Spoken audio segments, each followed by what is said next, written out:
የሚቀጥሉት 10 ዓመታት ውስጥ ቢሊዮነር ሆናለሁ።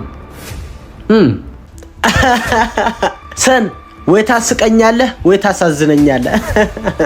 አንተ ግን ለምንድን ነው ስራ ማትጀምረው?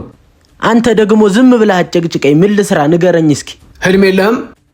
አንተ ትቀልዳለህ እንዴ? ነገ ዓለም ላይ ምን እንደሚፈጠር ማናቀ ሰዎች እንዴት ነው ይሄን ነገር እናደርጋለን ብለን ህልም የምናልመው? ነገ ዓለም ላይ ምን እንደሚፈጠር ሳታቀር ተፈርተ ሳይሆን የድሮ ማንነት እየጎተተና አስሮ ስላስቀረህ ነው። አልገባኝም። ምን ማለት ነው? ሰዎች ነገን ሳይሆን የሚናፍቁት መቀየር የማይችሉትን ትናንትን ነው። ተመልከት፣ እያንዳንዱ ሰው ያለፈው ጊዜ መልካም እንደነበረና የሚመጣው ጊዜ መጥፎ እንደሆነ ነው የሚያስቡት። ያለፈው ጊዜ መልካም አይደለም እያልክ ነው?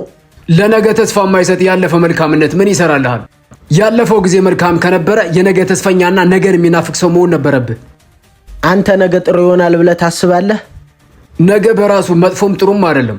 መልካምና ባለራዕይ ከሆንክ መልካም ይሆንልሃል። ጨለምተኛ ከሆንክ ደግሞ ከጨለማውም በላይ በረዶ ይሆናል፣ ንፋስም ይጨመርበታል። ሰን አንተ ግን መቼ ነው ቀልድ የጀመርከው? ሰዎች መልካም ከሆኑ ጊዜው መልካም ይሆናል እያልከኝ ነው? በትክክል በሚቀጥሉት 10 ዓመታት ውስጥ ቢሊዮነር ሆናለሁ። ሰን ወይ ታስቀኛለህ ወይ ታሳዝነኛለህ። ምንድነው የሚያስገለፍትህ? ጥርስ ይርገፍ። ሰን ወይ ያበድክ ነው ወይ ቀልድ ጀምረሃል? ይቻላል ሲባል የምትገለፍት ከሆነ አዎ አይቻልም። ስኬታማ ሰዎች ስኬታማ የሆኑት ከሰማይ መልአክ ወርዶ እያገዛቸው አይደለም። እሺ እነሱም እንደኔና እንዳንተ ሰው ናቸው። እነሱ ግን ይቻላል ሲባሉ እንዳንተ የሚገለፍቱ ሰዎች ሳይሆኑ ይቻላል ግን እንዴት እናደርገው ብሎ የሚጠይቁ ናቸው። ጭንቅላትን በይቻላል መንፈስ ከሞላው የማይቻል ነገር የለም።